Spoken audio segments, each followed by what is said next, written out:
예수님의 형상과 성령이라는 제목으로 함께 말씀을 나누겠습니다. 신앙생활이란 두 가지입니다. 하나님을 모르는 사람이 예수님을 믿고 거듭나서 하나님 만나는 것, 이게 신앙생활이고요.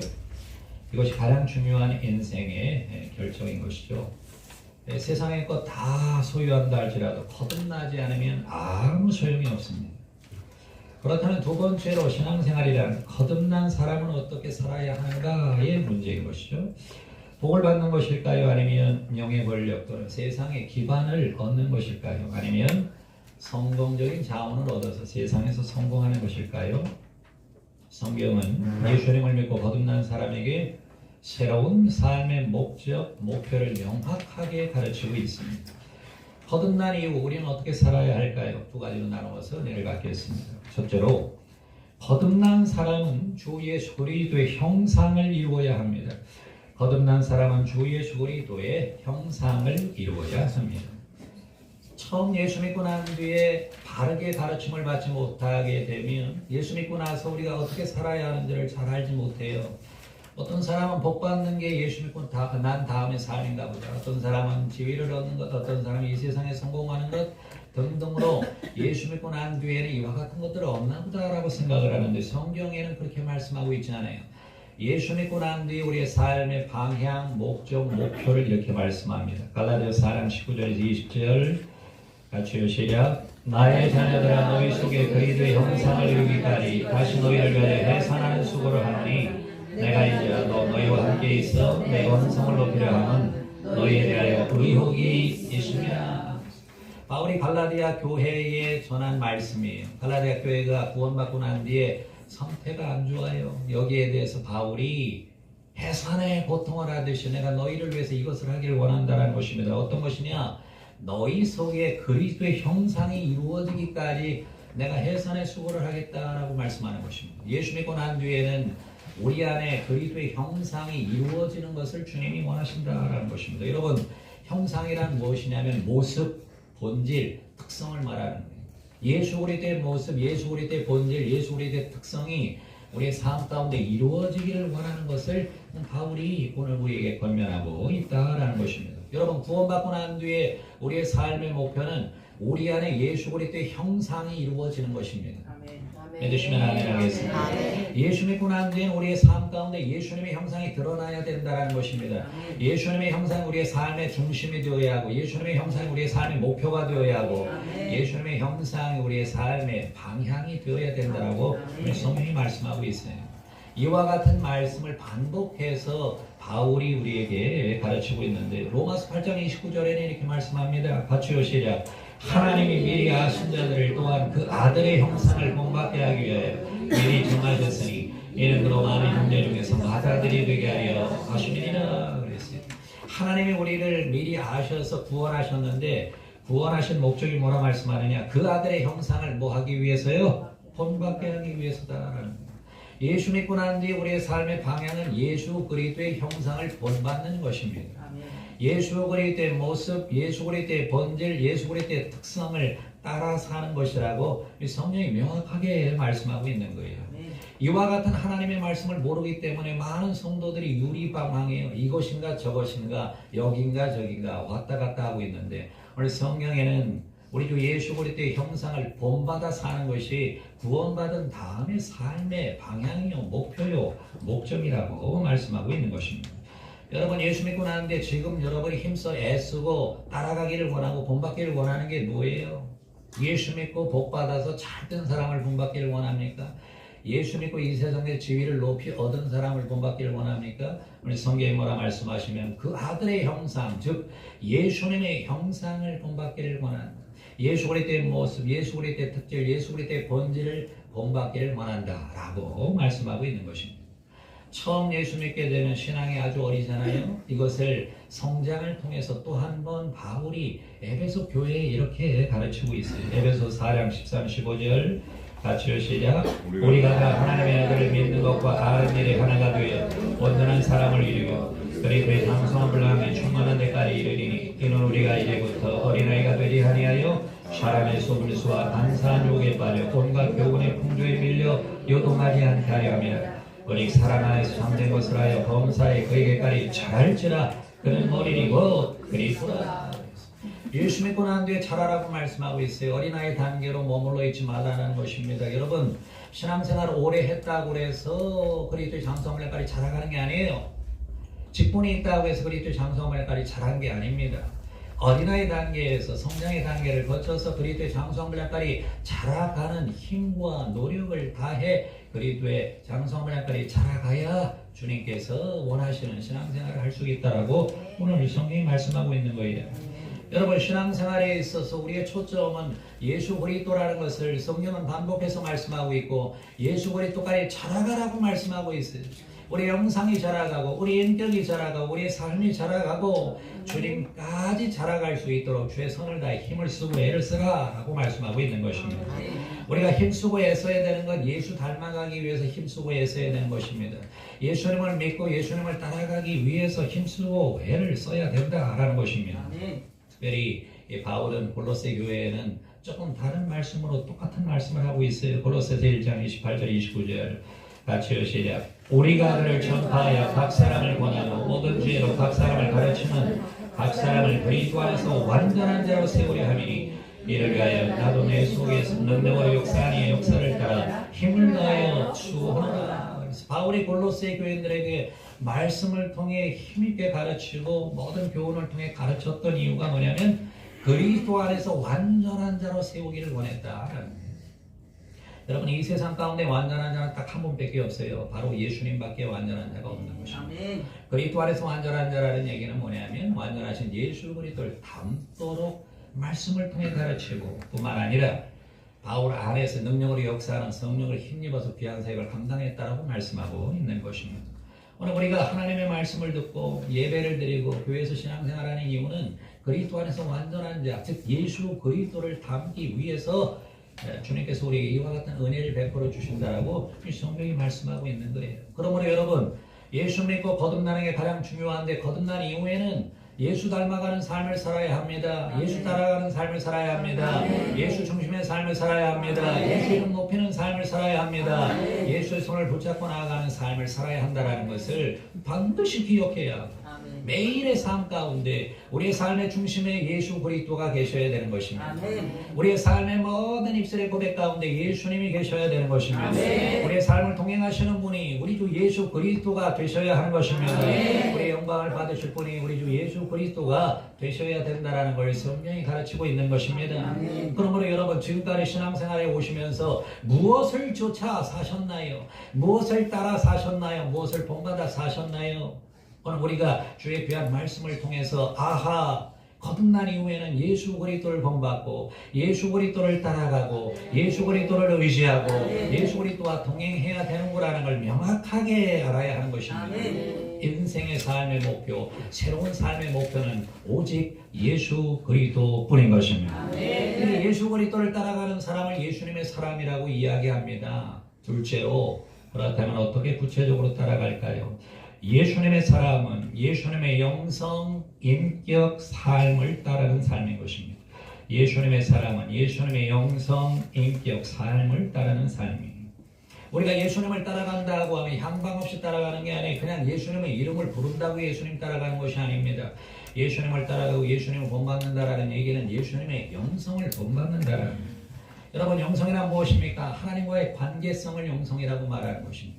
하나님과 친밀한 교제를 나누고 하나님과 친밀한 관계를 맺게 하는 것이 바로 영성이에요. 예수님은 하나님 우리 아버지와 정말 친밀한 교제를 나누시고 또 하나로 역사하셨어요. 요한복음 14장 10절 같이요, 시작. 내가 아버지 안에 거하고 아버지는 내 안에 계신 것을 내가 믿지 아니하느냐. 내가 너에게 이른 말은 스스로 한 것이 아니라 아버지께서 내 안에 계셔서 그의 일을 하시는 것이니라 그랬습니다. 참 예수 그리스도께서는 하나님 우리 아버지와 이렇게 가까웠다는 것입니다. 아버지가 내 안에 거하고 내가 아버지 안에 거한다는 하나가 되어서 예수님께서는 귀한 사역을 감당하셨다는 것입니다. 오늘 우리들이 예수님을 닮아 살아가게 된다는 것은, 그리고 예수님을 본받는다는 것은 하나님 우리 아버지와 예수님처럼 이렇게 긴밀한 교제, 친밀한 교제, 하나됨의 교제 가운데 살아가는 것이 예수 닮은 삶이다라는 것입니다. 믿으시면 아멘 하겠습니다. 주님과 깊은 교제를 나눌 수가 있어요. 우리가 말씀을 교육받고 또 기도의 생활을 하고 예배를 드리고 성도의 교제 가운데 있고 교회 공동체 가운데 함께 신앙생활하는 이유는 이건 다 수단이에요. 무엇을 위한 것이냐? 하나님과 친밀한 관계를 위해서, 하나님과 깊은 교제를 위해서 이 모든 것들이 필요한 것입니다. 주님과의 깊은 교제 가운데 있을 때에 주님의 놀라운 은혜와 사랑이 우리의 삶 가운데 실제로 체험이 되는 거예요. 다른 사람들은 하나님을 체험한다고 하는데 나하고는 전혀 상관없는 이유는 하나님하고 친밀하지가 않아서 그런 것입니다. 우리가 하나님과 친밀하면, 하나님과 가까이 있으면, 하나님이 우리 안에, 우리가 하나님 안에 있으면 하나님의 놀라운 은혜와 사랑이 우리의 삶 가운데 늘 함께 하게 되는 것입니다. 믿으시면 아멘 하겠습니다. 말씀을 우리가 접하고 또 하나님 앞에 간절히 기도하는 이 모든 것들은 하나님과의 깊은 교제를 위해서 이 모든 것들이 필요한 거예요. 말씀이 목적이 아니에요. 기도가 목적이 아니에요. 하나님과 깊은 친밀한 교제가 목적이다라는 것입니다. 우리 주 예수 그리스도의 삶 가운데는 다양한 기적들이 나타났어요.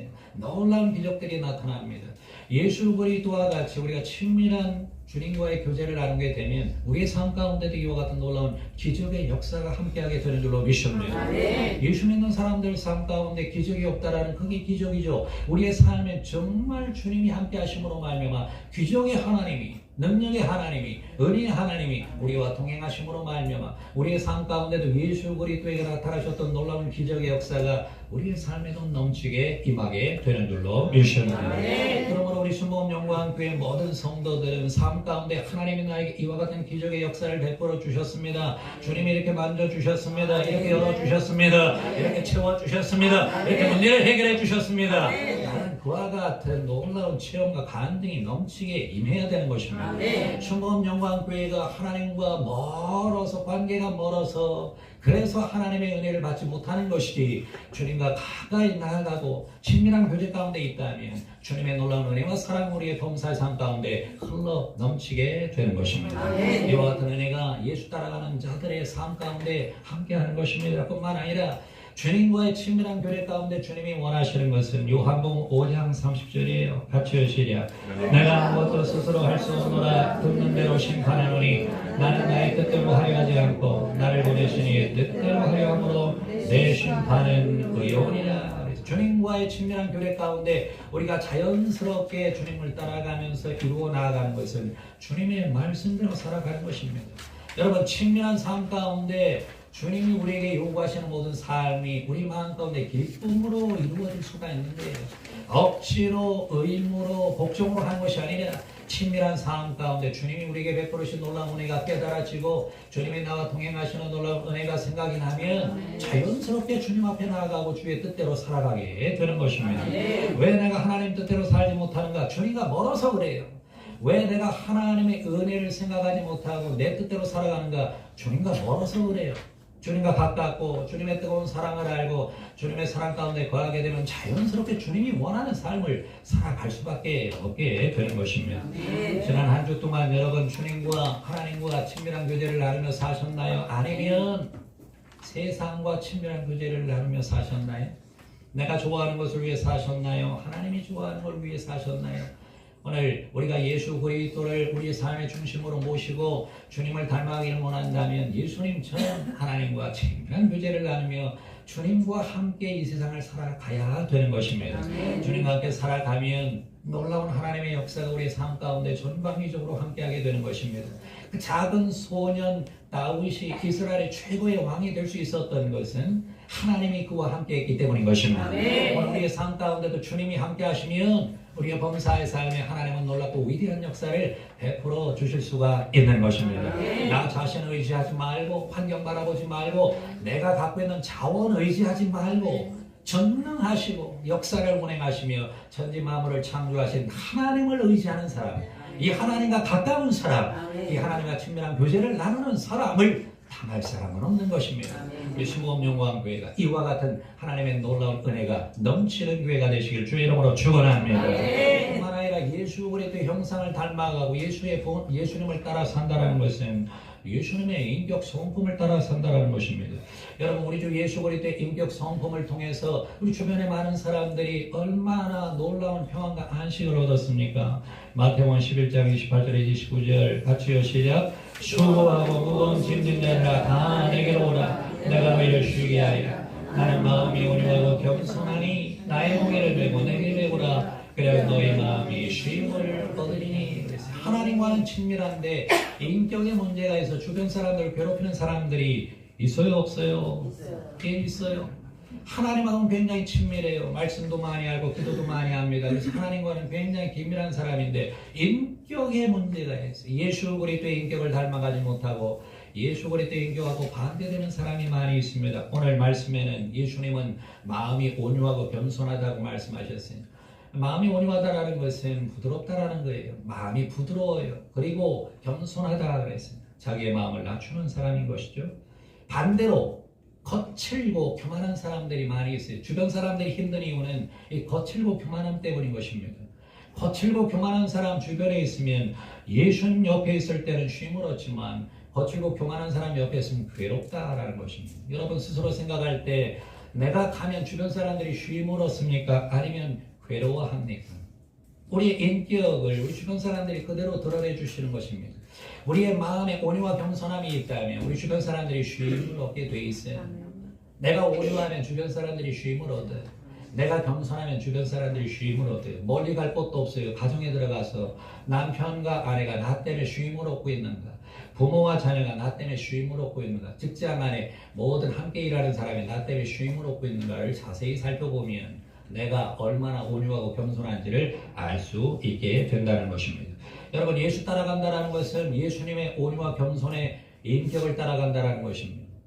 우리가 하나님 앞에 친밀하지만 내 인격이 괴로워서 내 인격이 거칠어서 내 인격이 교만해서 주변 사람들을 괴롭힌다면 그것은 예수 따라가는 삶이 아닌 것입니다. 오늘 주의 성령의 도우심 가운데 우리의 마음이 온유해지고 우리의 마음이 겸손해져서 주변 사람들 평안하게 쉼을 얻게 하는 우리 모두가 되기를 주의 이름으로 축원합니다. 뿐만 아니라 예수님의 인격은 요한복음 13장 34절 35절이에요.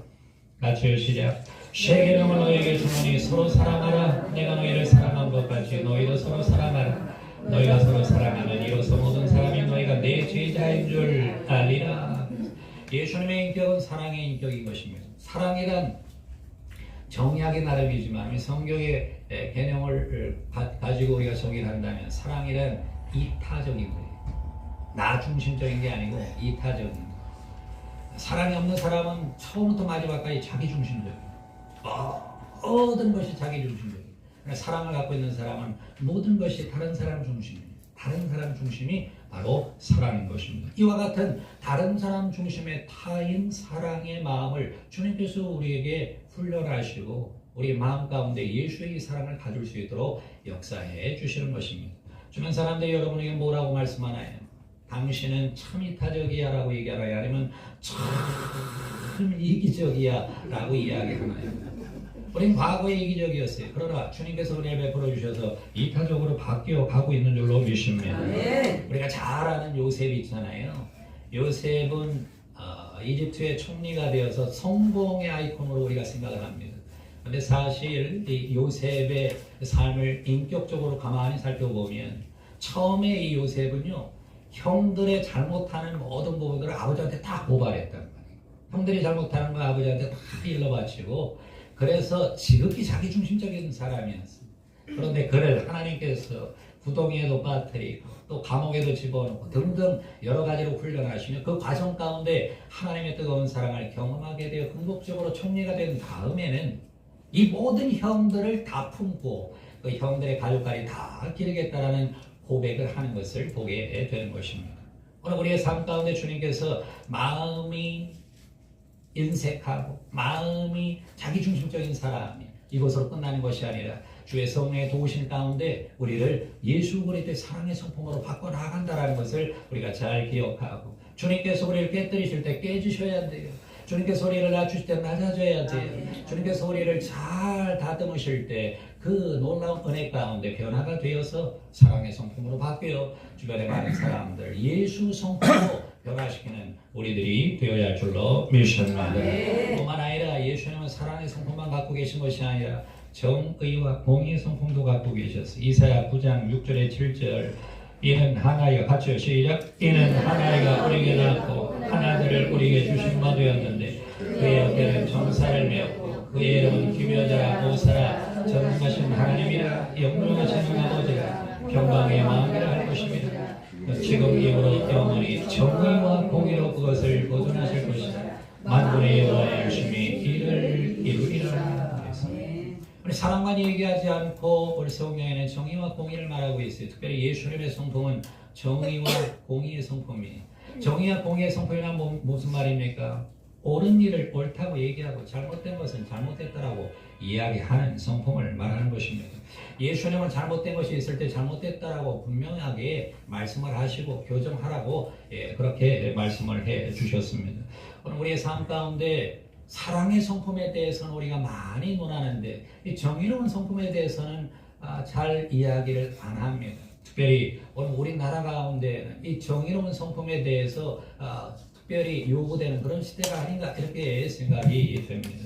특별히 6.3 지방선거를 통해서 여러 가지 많은 이슈들이 있는데 오늘 정의로운 성품을 갖고 있는 우리들이라면 잘못된 것은 잘못됐다라고 분명하게 이야기해야 되는 것입니다. 잘못된 것을 덮어놓으면 안 되고 잘못된 것은 잘못됐다라고 명확하게 이야기하고 바르게 하라고 우리 교회가 이야기할 수 있어야 되는 것입니다. 놀라운 것은 우리 대다수의 교회 성도들이 하나님에 대한 관심이 많고 나아가서 교회에 대한 관심은 많이 있는데 오늘 사회 이슈에 대해서 정의로운 말을 하는 사람들이 그리 많지가 않다는 것이 안타깝다라는 것입니다. 여러분 예수님의 일생을 생각을 해보면 예수님은 바리새인과 서기관들이 잘못할 때 잘못한 걸 덮고 그냥 모른 척하고 지나가지 않으셨어요. 맹렬하게 비판하고 잘못됐다라고 이야기합니다.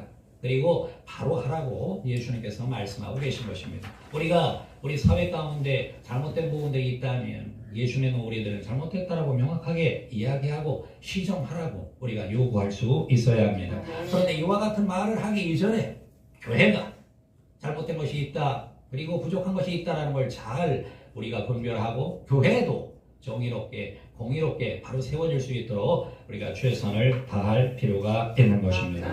이렇게 주님께서 놀라운 은혜를 베풀어 주시는데 특별히 인격적으로 우리의 삶 가운데 놀라운 은혜를 베풀어 주셔요. 온유와 겸손으로 사랑과 정의로 우리의 삶에 감화 감동을 주시고 이렇게 살아라고 주님께서 우리에게 말씀하고 있는 것입니다. 그러므로 여러분 우리 순복음 영광교회는 온유와 겸손으로 가득 채워지고 사랑과 정의의 마음으로 가득 채워져서 주변의 많은 사람들에게 예수 인격을 통해 예수님을 증거하는 복된 교회가 되어야 할 줄로 믿습니다.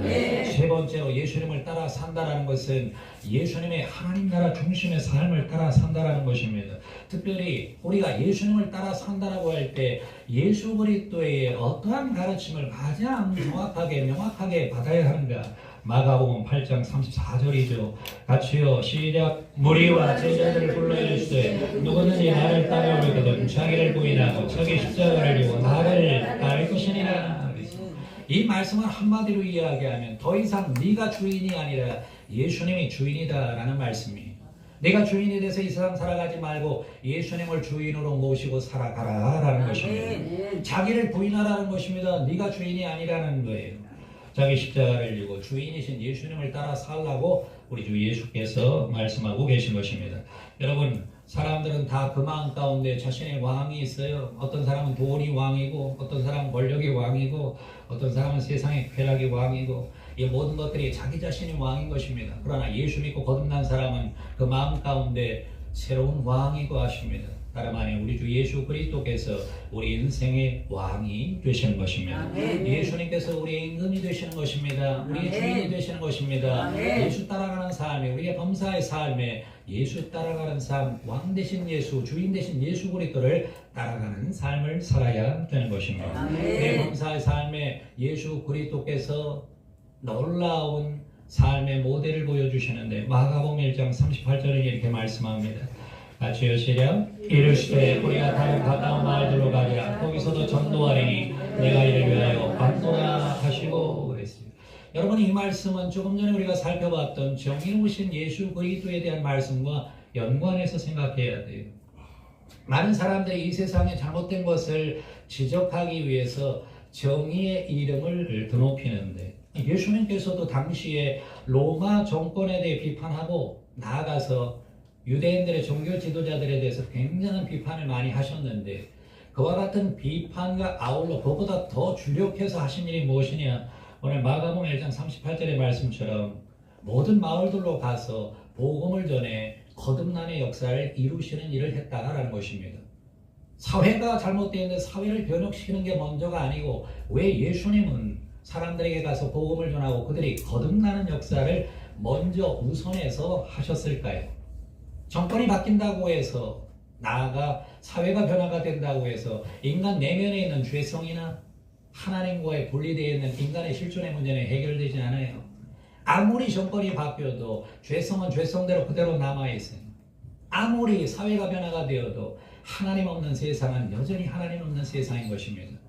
예수님께서는 가장 중요한 것은 인생에서 가장 근원적인 문제는 하나님을 만나는 것이요 죄의 문제가 해결되는 것이고 하나님의 자녀가 되어야 된다는 것을 너무나 명확하게 잘 알고 계셨기 때문에 우리의 범사의 삶에 많은 이슈들이 있지만 그것보다 최우선적으로 가장 중요한 것은 예수 복음을 믿고 거듭나는 것이다 라는 것을 우리에게 잘 가르쳐 주고 있는 것입니다. 예수 믿고 거듭나는 것이 이 세상에서 가장 중요한 일이요. 이것 없이 이 세상에 아무리 많은 개혁, 아무리 많은 변혁, 아무리 많은 정의, 아무리 많은 공의를 이야기해도 아무 소용이 없는 것입니다. 예수 믿고 거듭나서 하나님의 자녀가 되고 예수 믿고 거듭나서 하나님을 아는 사람들 가운데 정의로운 삶, 공의로운 삶이 필요한 줄로 믿습니다. 그러므로 여러분 우리가 교회가 세워져 있는 이상 우리 지역사회에 순금영광교회가 있는 이상 가장 중요한 건 예수 그리스도께서 하신 것처럼 가까운 마을들로 가서 전도하리니 내가 이를 위해서 왔다라고 말씀하신 것처럼 우리 주변에 예수 믿지 않는 사람들, 구원받아야 되는 사람들, 거듭나야 되는 사람들에 대한 관심을 갖고 그를 위해서 복음을 전하고 그를 위해서 기도하고 그를 위해서 수고하고 애를 쓰므로 그들이 하나님 만나게 하는 일을 최선을 다해 우리 교회가 감당해야 할 줄로 믿습니다. 교회가 존재하는 가장 중요한 이유는 복음을 전하는 것입니다. 믿지 않는 사람들이 예수 만나게 하는 것입니다. 하나님 만나게 하는 것입니다. 하나님 자녀가 되게 하는 것입니다. 이것이 교회의 가장 중요한 사명이라는 것을 절대 잊어서는 안 되는 것입니다. 뿐만 아니라 우리 주변에 많은 사람들에게 예수님처럼 섬김의 삶을 사는 것이 또 예수 닮아가는 삶입니다. 요한복음 13장 14절 15절 같이 읽으시려 내가 주와 또는 선생이 되어 너희 발을 씻었으니 너희도 서로 발을 씻어주는 것이 옳으니라. 내가 너에게 행한 것 같이 너희도 행하게 하려 본을 보였노라. 하나님 나라 백성의 삶인 것입니다. 세상에서는 높이 올라가려면 군림하고 대접받으려고 애를 많이 씁니다. 그리고 대접받지 못하면 그것 때문에 마음이 다치고 그것 때문에 여러 가지 분쟁이 있어요. 그러나 예수 안에서 하나님 나라 백성 공동체는 그렇지 않습니다. 하나님 나라 백성 공동체의 삶의 원리는 섬김이에요. 예수님께서 선생과 주가 되셔서 제자들의 발을 씻겨주셨어요. 그냥 퍼포먼스로 하신 게 아니에요, 여러분. 예수님 한번 폼 잡아보려고 내가 이 정도로 낮은 위치에 있다는 거 보여주려고 하신 게 아니에요. 하나님 나라의 삶의 원리는 섬김인 것입니다. 하나님 나라의 삶의 원리는 다른 사람의 발을 씻겨주는 낮은 마음의 섬김으로 하나님의 나라의 삶의 원리를 가르쳐 주고 있는 것입니다. 여러분이 순복음영광교회가 하나님의 나라의 놀라운 은혜가 우리 교회 가운데 넘치게 임하기를 원한다면 우리 마음 가운데 예수님처럼 섬김의 마음을 가지고 다른 사람의 발을 씻겨줄 수 있을 정도로 우리의 마음이 낮아지고 겸손하여 섬길 수 있는 그와 같은 마음을 갖고 삶을 살아가야 할 줄로 믿습니다. 교회가 교회다워질 수 있는 것이 섬김의 사람이 많이 있을 때 교회가 교회다워질 수 있는 것입니다. 믿으시면 아멘 하겠습니다. 제가 우리 교회에서 섬김 봉사에 대해서 누구를 지정해서 이렇게 섬기십시오, 봉사하십시오라는 얘기를 단 한 번도 한 적이 없어요. 늘 자원하는 분들이 섬기고 봉사하고 계세요. 믿으시면 아멘 하겠습니다. 자원하고 계신 분들이 나올 때까지 기다리고 또 기다리고 또 기다리고 있어요. 자원하는 분이 없으면 안 합니다. 그러나 자원하고 섬기는 분이 계시다면 그분께 기쁨으로 맡겨드려요. 그 사이에도 우리 교회에 여러 섬김을 위해서 헌신하는 분들이 계셔 너무 기쁜 마음으로 그분들의 헌신과 섬김에 대해서 제가 생각하고 또 감사하고 있어요. 하나님도 보고 계시고 심은 대로 거두게 될 줄로 믿습니다. 우리 교회에 많은 섬김의 역사가 있을 때 교회뿐만 아니라 교회 밖에 지역사회 민족 열방을 위해 섬겨나가는 많은 분들이 계실 때 그만큼 하나님의 나라의 영향력, 하나님 나라의 놀라운 은혜가 흘러 넘치게 될 줄로 믿습니다. 뿐만 아니라 마지막으로 우리 주 예수 그리스도의 삶을 따라간다는 건 예수님처럼 순종의 삶을 사는 것입니다. 요한복음 6장 38절 같이 여시작. 내가 하늘에서 내려온 것은 내 뜻을 행하려 함이 아니요 나를 보내신 이의 뜻을 행하려 함이니라. 예수님은 십자가에 죽기까지 하나님의 말씀에 순종했어요. 여러분, 신앙생활의 최고봉이 뭐예요? 신앙생활의 최고봉은 이렇게 많이 하나님께 드리고 이렇게 많이 헌신하고 이렇게 많이 봉사하는 거예요. 그런데 그거보다 더 중요한 게 있어요. 신앙생활의 최고의 봉은 순종하는 거예요. 하나님 말씀에 순종하는 것이 신앙생활의 최고봉이요 마지막 마침표인 것입니다. 여러분, 하나님은 어떤 사람의 복을 주십니까? 순종하는 사람의 복을 주시는 것입니다. 순종하는 사람을 통해 역사하시는 것입니다. 순종하는 사람을 통해 놀라운 구원의 역사를 어느 날에도 베풀고 계시는 것입니다. 반대로 불순종하게 되면 우리는 제자리 걸음을 계속하게 되는 거예요. 이스라엘 민족이 출애굽한 이후에 가나안 땅 들어가기 전에 모였던 곳이 가데스 바네아라는 곳이. 그런데 이 가데스 바네아에서 하나님을 믿지 못하고 하나님을 원망하고 불순종합니다. 그래서 하나님께서 이스라엘 민족을 40년 동안 광야로 배진시켜요. 그리고 나서 다시 가나안 땅으로 들어가게 되는데 어디로 갑니까? 가데스 바네아로 다시 모이게 됩니다. 여러분, 불순종은 가데스 바네아에서 시작해서 가데스 바네아로 끝나는 거예요. 불순종은 제자리 걸음하고 있는 거예요. 불순종은 그 자리에 머물러 있는 거예요. 성장하는 것이 아닙니다. 그러나 순종하면 신앙이 영조가 짧아도 나이가 어려도 세상적으로 지위가 없어도 순종하는 사람은 주님께서 세계 모든 민족에 뛰어난 자가 되게 하시고 순종하는 사람은 들어가도 복을 받고 나가도 복을 받게 되며 순종하는 사람을 통해 하나님은 놀랍고 위대한 역사를 지금도 이루고 계신 줄로 믿습니다. 예수님이 십자가에 달려 죽기까지 순종하심으로 구원의 문이 열렸어요. 순종하신 예수 그리스도로 말미암아 우리가 구원받게 된 것입니다. 순종하신 여러분들을 통해 하나님은 놀랍고 위대한 역사를 이루어 나아가실 수가 있는 것입니다. 아무리 하나님의 놀랍고 위대한 역사가 가득 차 있어도 순종하지 않으면 주님의 은혜가 흘러나갈 수가 없는 것입니다. 우리가 순종할 때 주님이 예비하신 놀라운 은혜가 우리의 삶 가운데 흘러넘치고 나아가 우리를 통해 수많은 사람들에게 하나님의 은혜가 흘러넘치게 된다는 것을 꼭 기억하시고 처음부터 마지막까지 작은 것부터 큰 것까지 하나부터 열까지 하나님 앞에 순종하겠다는 결심을 가지고 주님 앞에 나아가는 여러분들이 되셔서 예수 그리스도를 닮아 예수 그리스도의 이름으로 예수 그리스도의 삶을 살아가는 여러분이 되시기를 주의 이름으로 축원합니다.